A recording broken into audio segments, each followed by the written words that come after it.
Olá, meus irmãos, a paz do Senhor Jesus, tudo bem com vocês? O tema da pregação de hoje é: eu não me envergonho do Evangelho de Cristo. Mas antes de entrar nesse tema, deixa eu te perguntar, você já se inscreveu no meu canal? Ainda não? A sua inscrição me ajuda a anunciar a palavra do Reino de Deus. O seu like, o seu comentário também é muito importante. E não se esqueça de me seguir nas outras plataformas. Eu não me envergonho do Evangelho de Cristo. Por que Paulo fazia essa declaração em sua jornada? Eu gostaria muito que você observasse com muita atenção esta escrita, porque Paulo esclarece tudo neste livro. Quem ele era, o que fazia, por que fazia, para quem fazia, sentia prazer no que fazia, até o momento que ele viu com os próprios olhos o nosso Senhor Jesus Cristo, que os cristãos anunciavam. Em Atos 9:1, a Bíblia fala de um homem chamado Saulo. Saulo não parava de ameaçar de morte os seguidores do Senhor Jesus. Ele foi falar com o grande sacerdote e pediu cartas de apresentação para as sinagogas da cidade de Damasco.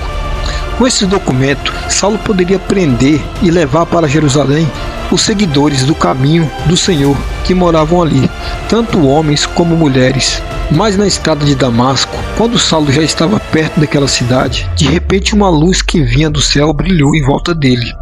E ele caiu no chão e ouviu uma grande voz que dizia: Saulo, Saulo, por que me persegue? Reparem na escrita, Paulo não estava perseguindo os cristãos, mas sim o próprio Jesus. Segundo a declaração dele mesmo, ao falar com Paulo: por que me persegues? Vamos confirmar isso lá em João 16:8. Jesus disse: se o mundo vos odeia, sabei que primeiro do que a vós, me odiou a mim. E Paulo pergunta: quem é, Senhor?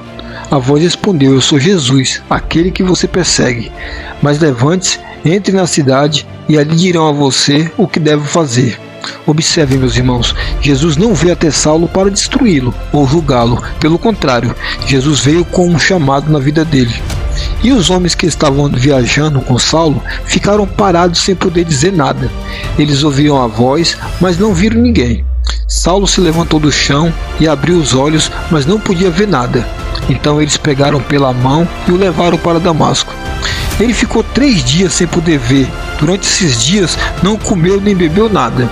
Em Damasco morava um seguidor de Jesus chamado Ananias. Ele teve uma visão, e nela apareceu o Senhor, chamando: Ananias. Ele respondeu: aqui estou, Senhor. E o Senhor lhe disse: aponte-se e vá até a casa de Judas, na rua direita, e procure um homem chamado Saulo, na cidade de Tarso. E ele está orando. E teve uma visão.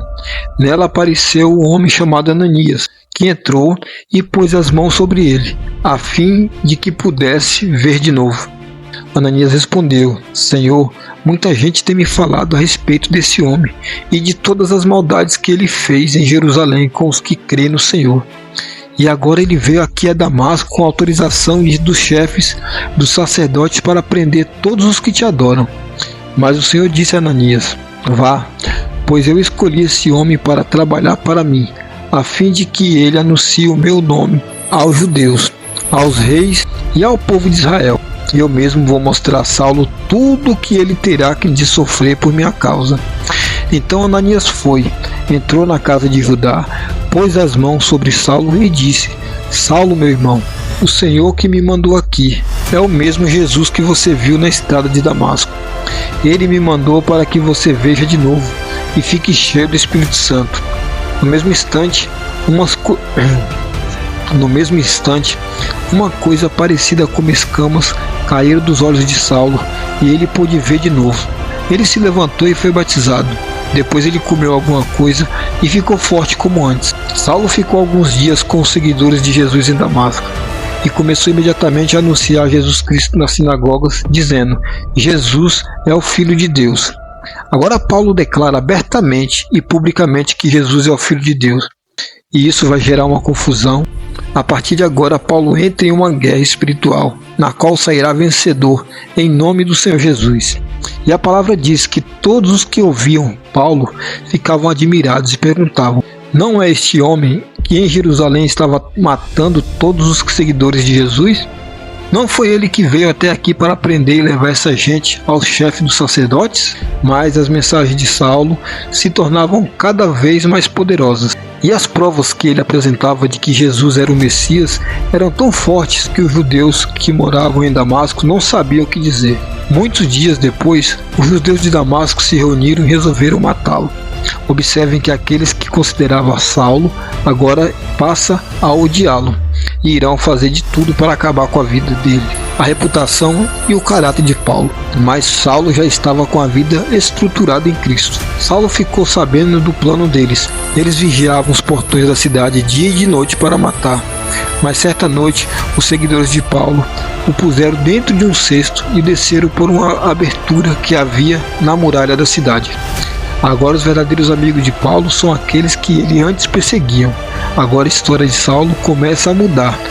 E agora seu nome é Paulo, um apóstolo dedicado ao chamado de Jesus. Paulo se apresenta aos seus companheiros e, meio amedrontados, os 12 ainda têm certa desconfiança sobre a conversão desse cidadão, mas mesmo assim receberam como irmão no meio deles e assim deram continuidade no trabalho sobre o ministério do reino dos céus.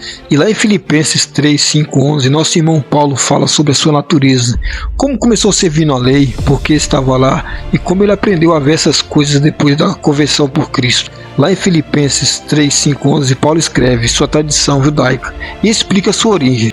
Porque eu passei pela cerimônia da iniciação judaica, sendo circuncidado quando tinha 8 dias de idade, pertencente ao povo de Israel, à tribo de Benjamim, genuíno hebreu. Além do mais, eu era membro da seita dos fariseus, que exigiam a mais estrita obediência a todas as leis e costumes judaicos.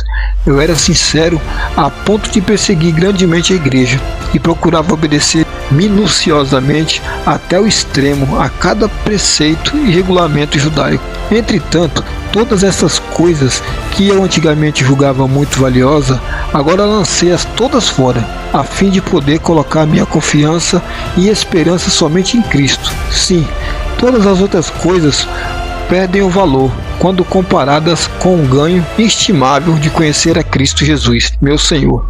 Eu pus de lado tudo, o mais achado que valia menos do que nada, a fim de poder ganhar a Cristo e tornar-me um com Ele, não contando mais em salvar-me por ser suficiente, bom ou por obedecer às leis de Deus, mas pela fé em Cristo como meu Salvador, porque a maneira de Deus nos fazer justo diante dele se baseia na fé.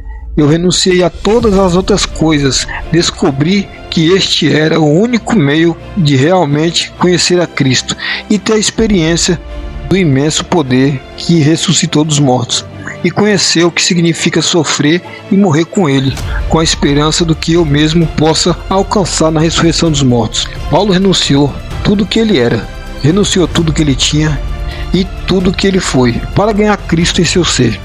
Então precisamos renunciar à nossa velha natureza, os nossos velhos costumes e as nossas velhas práticas, para recebermos também essa honra que Paulo recebeu e guardou, na esperança de um dia ressuscitar.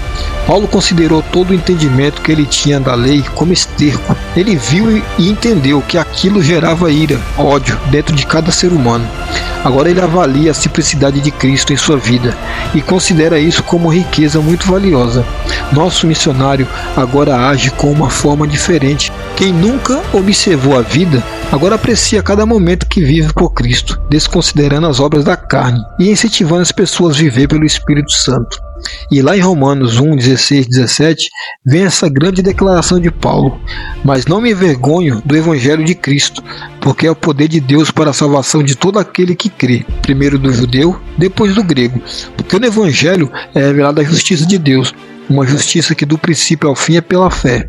Como está escrito, o justo viverá pela fé. Que essa justiça possa nos alcançar cada vez mais e que possamos nos dedicar no Evangelho de Cristo. Que esse Evangelho possa te conduzir pelo caminho que garante a salvação e que você possa conquistar mais pessoas para essa obra maravilhosa. Eu não me envergonho do Evangelho de Cristo. Eu tenho vergonha de não ter me entregado a Ele de todo o coração antes, mas agora eu vou até o fim. A paz do Senhor Jesus.